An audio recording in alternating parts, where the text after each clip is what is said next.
Hi, everybody. Want to talk a little bit today about property taxes. Everybody loves paying taxes. And so, as we get started today, if you need to stand up and say the Pledge of Allegiance, go for it. As I look at home ownership and affordability, it's a hot topic. And yes, the costs are rising. It is becoming more and more difficult for Americans to afford housing. A critical component of affordability that's not focused on or talked about a lot is simply the cost of property taxes. So, a couple of tips. First, as I start out, we have so many incredible elected officials that are doing the very best that they know how. A long time ago, I had the opportunity to go and to serve with Mortgage Bankers Association and do a lot of lobbying work. As I was back working with our chief lobbyist with Mortgage Bankers Association, she taught me an incredible lesson as I was working with our elected officials. And that was simply, Brett, when you learn to talk about policy rather than politics, you'll make a difference.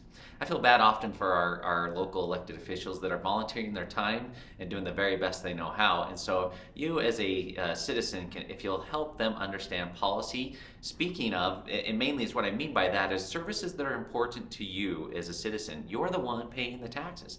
And often they're doing the very best they know how based on the information they have. Well, one of the principles I look at home affordability and property taxes. In Utah, for example, on average last year, property taxes went up 16%. What does that mean? Well, with the same tax levy, your property taxes went up 16% last year. I don't know about you, but I've gotten several notices over the past couple months from my local elected officials as they're trying to balance budgets, looking and proposing increased tax levies. Well, if they've already gone up 16%, often I don't think that many of our local elected officials are correlating that relationship.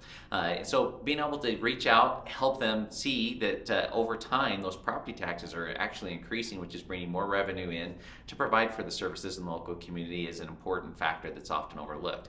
As they look at doing permanent tax levies that go up, I've never seen them go down. And so once they go up, they stay up, and as those values continue to go up over time, you're going to pay more in property taxes, which when you divide that into your monthly payment, that means your payment is going to continue to go up over time and strip away some of your affordability.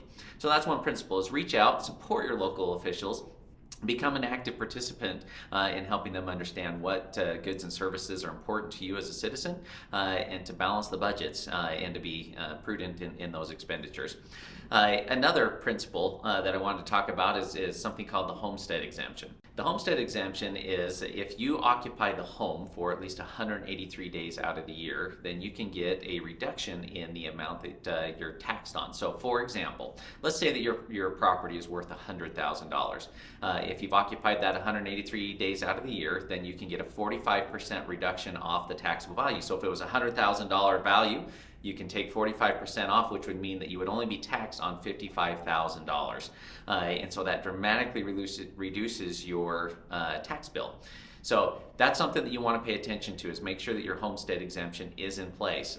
The other component that's often overlooked is they look at for an owner-occupied property. Well, if you happen to own a rental property, and let's say, for example, that you have a tenant in there that's paying taxes in the state of Utah or the state wherever you're located, that actually counts as a homestead exemption, so you can get the reduction on that. The only time I really see citizens not eligible for that homestead exemption is if you have a second home or if it's like a commercial property.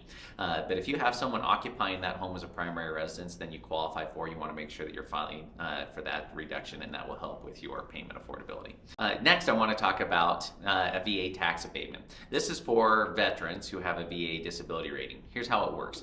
If you have, so back to our original example of, let's say you had a property that was worth $100,000 and you already get your homestead exemption, so we're down to $55,000 is all that you're being taxed on. Well, if you got, for example, a 10% VA disability rating, that equates to generally about $30,000 in additional reduction in taxable value. So that would take your $55,000 we were already down to, subtract another $30,000 off, and that puts us at a taxable value of $25,000. Pretty amazing. For every 10% that you go up an additional disability rating, they take an additional $30,000 off. So before long, I mean, you may not be paying any property taxes at all on a lot of these types of properties, but you need to file for that every year. You just file that with your county assessor, and then that will update with your escrow account on your mortgage payment. And that's a great way to save some property taxes. That VA tax abatement, if you don't use your full benefit just in property taxes, that will also carry over to other things like car registrations and different taxes like that. So great benefit to be aware of, and hopefully that helps you in managing affordability and helping you be more sustainable in your budget.